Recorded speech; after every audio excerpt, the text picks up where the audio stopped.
Salut à toi qui regarde cette vidéo. Alors aujourd'hui on va apprendre à faire ceci, c'est mettre des clignotants à LED avec feu intégré. On se retrouve de l'autre côté.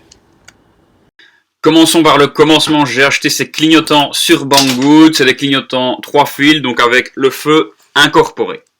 Il s'agit ni plus ni moins de clignotants standards que vous retrouvez sur n'importe quel site avec un filet, Metric 8, etc. Enfin voilà, je vous passe les détails. Et il y a 3 fils, donc un rouge, un noir et un jaune. On va tout de suite tester.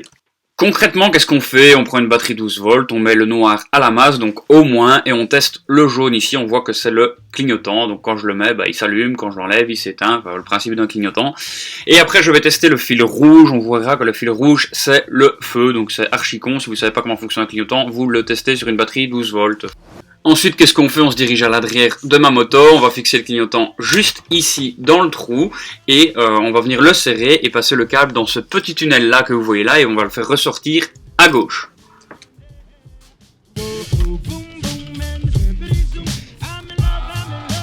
Mon clignotant est serré à l'aide de l'écrou qui est placé du côté extérieur, il reste plus qu'à passer mon câble. Ensuite, on fixe le deuxième clignotant de la même manière, on passe la tige, on serre l'écrou de l'autre côté et on repasse le câble dans le trou. Mon câble passe ici dans le trou du milieu, alors c'est pas l'idéal parce que voilà, normalement c'est pas prévu, mais ça marche quand même. Et si on regarde sous la selle, on se retrouve avec 2 fois 3 fils, donc 3 fils du clignotant gauche et 3 fils du clignotant de 3, il ne reste plus qu'à les relier. À l'arrière de votre TZR, vous avez ces deux connectiques-ci. Ces deux connectiques-ci sont en fait les deux connectiques des clignotants d'origine. Je vous avais déjà montré dans une autre vidéo comment on se repique dessus. Eh bien, ça va être la même chose. Je vais reprendre ma connectique de l'époque, je vais la débrancher et vu que j'ai déjà 4 fils, eh bien je vais pouvoir brancher les clignotants dessus plus la masse.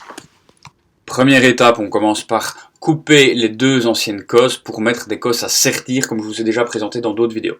Ça, c'est les cosses à sertir qui viendront sur les connectiques en plastique universel. Ensuite, on met le clignoteur de gauche en action.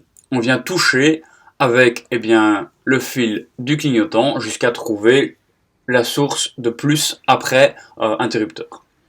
Là, j'ai trouvé, donc le plus se situe au-dessus à droite pour le clignotant de gauche, la masse en dessous à droite.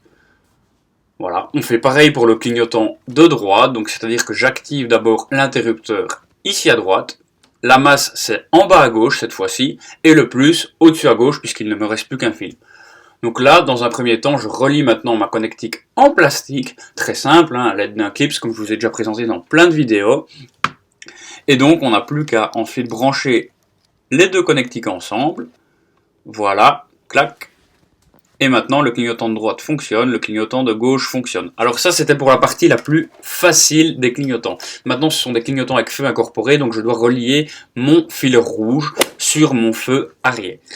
Ici, j'ai 2 câbles, un fil vert et un fil bleu, donc qui est le feu de position et le feu frein, et j'ai un fil noir qui est la masse.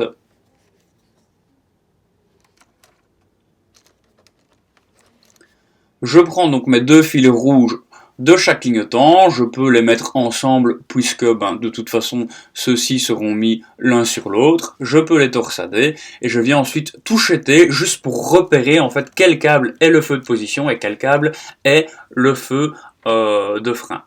Donc là lorsque j'appuie on voit que ça ne fonctionne pas, je vais maintenant le mettre sur le câble vert qui lui est vraiment le frein. Pour le mettre en fonction, c'est très simple, j'appuie sur les freins et là on voit maintenant que les clignotants s'allument. L'opération a donc fonctionné et il n'y a plus qu'à sertir le câble avec une connectique commune. J'espère que ce tuto vous a plu, si oui n'hésitez pas à mettre un pouce bleu, liker, partager, etc. Me dire vos retours en commentaire si vous y êtes arrivé ou pas et moi je vous dis à la prochaine. Ciao ciao.